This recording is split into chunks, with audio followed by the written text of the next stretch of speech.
Okay, so I've got some cleaner, some Q-tips.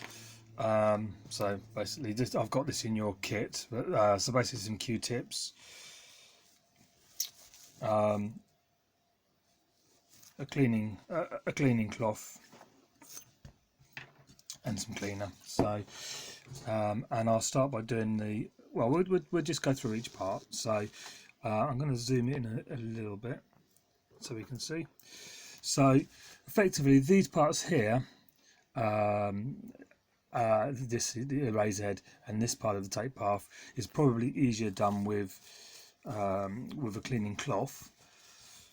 So what you need to do is just spray a little bit of your spray a little bit of your cleaner on your cloth, so it's sort of moist, and literally just clean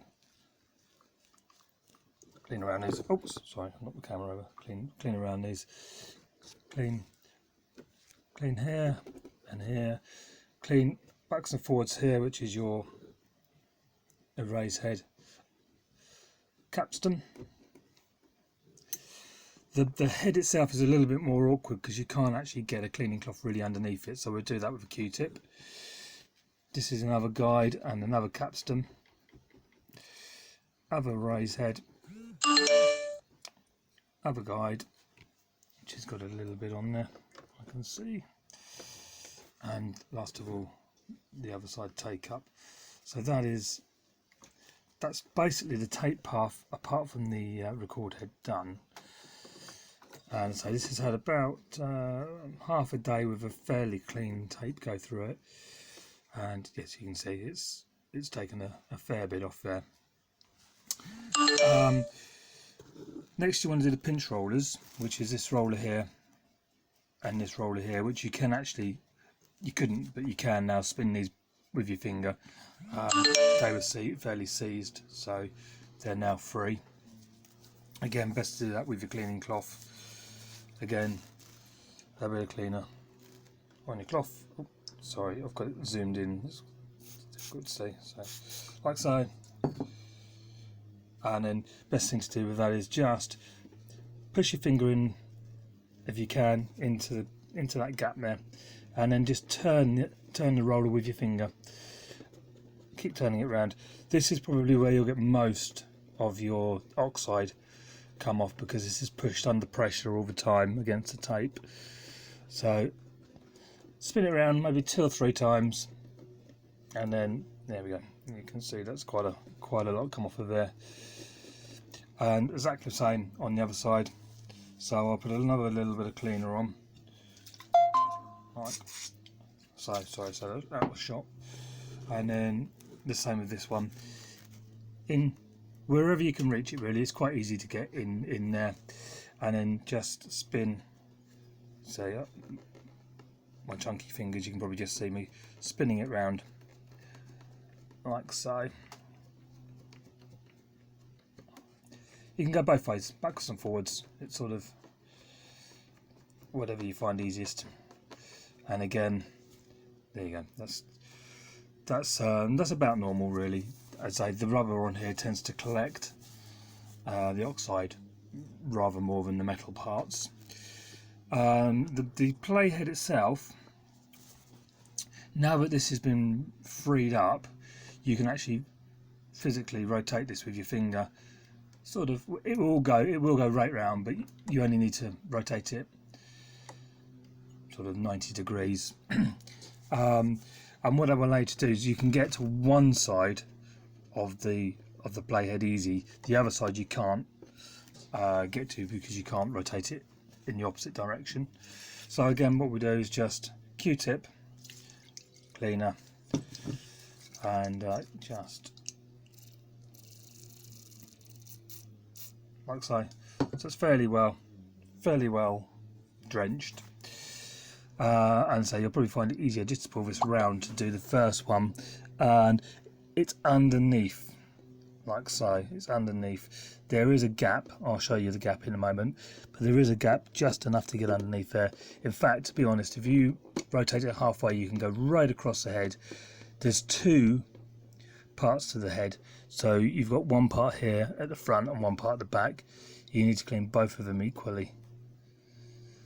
And just a little bit, well, a fair bit of pressure pushed against it, you won't do any damage. Left and right, backs and forwards,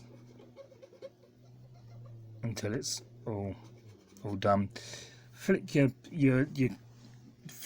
Q-tip around so you've got your dry side, and just dry over it as well.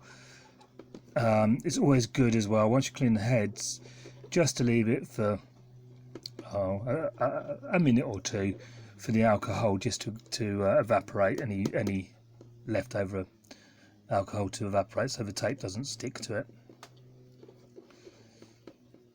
like so. And then if I can, I will try and zoom in and show you the gap which we've just cleaned through. So if I go down, so like so, there we go. So you can just see these two bits here. That is the actual pickup part of the head, and you'll have, there's two at this side and there's two at the back side which you can't see here, and so there's a bit of a gap underneath here. In fact, I'll clean in there as well because it's a bit dirty in there. There's a bit of a gap in there to get your Q-tip in. So, and yeah, so there's a bit, you'll see a fair bit come off. Again, not that surprised. Tapes, as they get older, they do tend to lose more and more of the ferrite, or the oxide. So that, really and truly, is about it. Let me just zoom back out again. So that's really about it. Now, let's say basically what we've done is we've cleaned everywhere. The tape is in physical contact with, all the way through the tape path, all the way through here, and then obviously back up to through here, and obviously through here and up, and so that's basically cleaning the heads. Your best bet to do it every time you put a new tape in. That way you'll get the best possible reproduction. As the heads get dirty, the sound will become more and more dull, and you will lose the top end. Also, what you'll probably find is you may hear one channel is really dull and one side is not so dull. Again, that's normally down to the fact that it's clogged one side of the heads.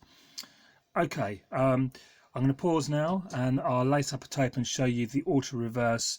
This is the part of the metal where the I think it's actually the erase head picks up a pulse or a reflection from the silver part of the tape to let the machine know that it needs to reverse. Not all tapes have the silvering. If they do, you need to skip past it before you start playing, because otherwise it will just lace up, hit the silver part of the tape and go in reverse and unlace. I'll show you so you know exactly where that is and what it is. So okay, I'll pause it for the moment and just grab a tape.